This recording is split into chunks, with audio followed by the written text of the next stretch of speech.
क्या ये संभव है कि कोई एक शख्स एक ही समय में कोरोना वायरस के दो अलग अलग वेरिएंट से संक्रमित हो जाए? इसका जवाब है हाँ। एक ही समय में कोरोना वायरस के दो अलग अलग वेरिएंट से संक्रमित होना संभव है। 90 साल की एक महिला में इस तरह का संक्रमण देखने के बाद डॉक्टर अब इसे लेकर चेतावनी दे रहे हैं। 90 साल की इन महिला की मार्च 2021 में बेल्जियम में मौत हो गई थी। हालांकि उन्हें वैक्सीन भी नहीं लगी थी। ये बुजुर्ग महिला पहले अल्फा वेरिएंट के कारण बीमार पड़ी और बाद में इनमें बीटा वेरिएंट की भी पुष्टि हुई। बीटा वेरिएंट, जिसकी सबसे पहले पहचान ब्रिटेन और दक्षिण अफ्रीका में की गई थी। इन बुजुर्ग महिला का इलाज करने वाले डॉक्टरों को संदेह है कि यह महिला दो अलग अलग वेरिएंट से संक्रमित लोगों के संपर्क में आई होंगी। उनका मानना है कि यह अपनी तरह का पहला रिपोर्ट हुआ केस है जिसमें एक ही शख्स दो अलग अलग वेरिएंट से संक्रमित पाया गया है।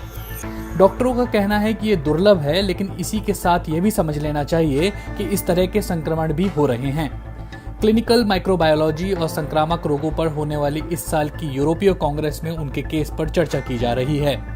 इस साल जनवरी महीने में ब्राजील में वैज्ञानिकों ने बताया था कि दो ऐसे लोग हैं जो एक ही समय पर दो अलग अलग तरह के वायरस से संक्रमित हुए थे, जिनमें से एक में गामा वेरिएंट पाया गया था।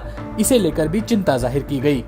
इस बीच पुर्तगाल के शोधकर्ताओं ने एक ऐसे 17 वर्षीय नौजवान का इलाज किया जिसे जब इलाज के लिए लाया गया तो वो एक प्रकार के वेरिएंट से संक्रमित था, लेकिन अभी वह ठीक ही हो रहा था कि उसमें एक और वेरिएंट पाया गया। लेकिन 90 वर्षीय इन बुजुर्ग महिला का केस चिंता और सोच में डालने वाला है। सबसे बड़ी चिंता की बात यह है कि इस महिला में वेरिएंट पाया गया जिसे डॉक्टर सबसे घातक बता रहे हैं और जिसे शोधकर्ता अभी भी ट्रैक करने की कोशिश कर रहे हैं।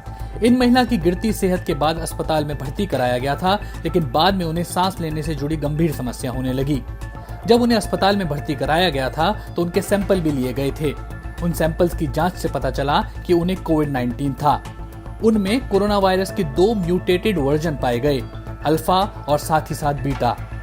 बेल्जियम के ऑल्स्ट में ओएलवी अस्पताल की प्रमुख शोधकर्ता डॉक्टर एनी वेंकरबर्गेन ने कहा, ये दोनों वेरिएंट उस समय बेल्जियम में मौजूद थे, तो ऐसे में ये हो सकता है कि ये महिला दो ऐसे अलग अलग लोगों के संपर्क में आई हों जो दो अलग अलग वेरिएंट के कारण संक्रमित हों। हालांकि ये दुर्भाग्य की बात है कि हमें ये नहीं पता कि वो कैसे संक्रमित हुई थी। वो अकेली रहती थी, लेकिन उनकी देखभाल करने के लिए बहुत से लोग आए। डॉक्टर वेंकरबर्गेन कहती हैं कि अभी ये कह पाना या बता पाना मुश्किल है कि अगर कोई शख्स एक समय पर दो तरह के वेरिएंट से संक्रमित है तो क्या ये उसके लिए ज्यादा खतरनाक बात है। कोरोना वायरस को लेकर शुरू से कहा जा रहा है कि ये वायरस लगातार अपना स्वरूप बदल रहा है और लगातार म्यूटेट हो रहा है, जिससे कम समय में ही इसका दूसरा वेरिएंट भी आ जाता है। कोरोना वायरस में होने वाला ये लगातार बदलाव वायरस की स्थिति को और मजबूत करता है। उदाहरण के तौर पर वायरस अपनी क्षमता दिखा रहा है और ऐसा करते हुए वो मौजूदा समय में कुछ हद तक मानव रोग प्रतिरक्षा और यहाँ तक कि कोविड-19 वैक्सीन को भी चकमा दे सकता है। मौजूदा समय में ब्रिटेन में डेल्टा वेरिएंट काफी तेजी से पैर पसार रहा है। हालांकि जानकारों का मानना है कि जो टीके मौजूदा समय में उपलब्ध हैं, वो इस वेरिएंट के खिलाफ पूरी सुरक्षा प्रदान करते हैं।